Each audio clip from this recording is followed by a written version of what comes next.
আজ পয়লা বৈশাখ। তোমাদের সকলকে জানাই নববর্ষের অনেক অনেক শুভেচ্ছা। হ্যালো এভরিওয়ান, আমি প্রিয়াঙ্কা। আমার আরও একটি ব্লগে তোমাদের অনেক অনেক স্বাগত। দেখতে দেখতে বছর ঘুরে আরও একটা পয়লা বৈশাখ চলে এলো। জীবনের গতিতে আমরা যেন আরও একটু এগিয়ে গেলাম, কিন্তু মন এখনও খোঁজে সেই ছোট্টবেলাটাকে। ছোটোবেলায় পয়লা বৈশাখের আগে কোনো একদিন বিকেলবেলায় মায়ের হাত ধরে যেতাম চৈত্র সেলের বাজার করতে। আমাদের সুতির জামা, মায়ের শাড়ি, বিছানার চাদর আর সংসারের কিছু টুকিটাকি। বাড়ি এসে আগে নতুন জামা পরে বাবাকে দেখাতাম আর বলতাম, বাবা কেমন লাগছে আমাকে, এই রঙটা কেমন মানিয়েছে আমায়।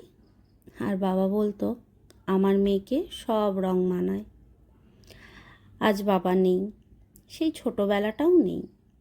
আর কোথাও গিয়ে চৈত্র সেলের বাজার করার উত্তেজনাটাও হারিয়ে গেছে। বুঝতে পারছি কালের নিয়মে বড় হয়ে গেছি আমরা। বাবার কথা বললে আমার গলার কাছটা ভারী হয়ে আসে, কথা জড়িয়ে যায়। ফিজিওথেরাপি করতে গিয়ে আমার শাশুড়ি মা আমাদের জন্য পয়লা বৈশাখের বাজার করে এনেছেন। এ যেন আমার এক টুকরো ছোটোবেলাকে ফিরে পাওয়ার আনন্দ।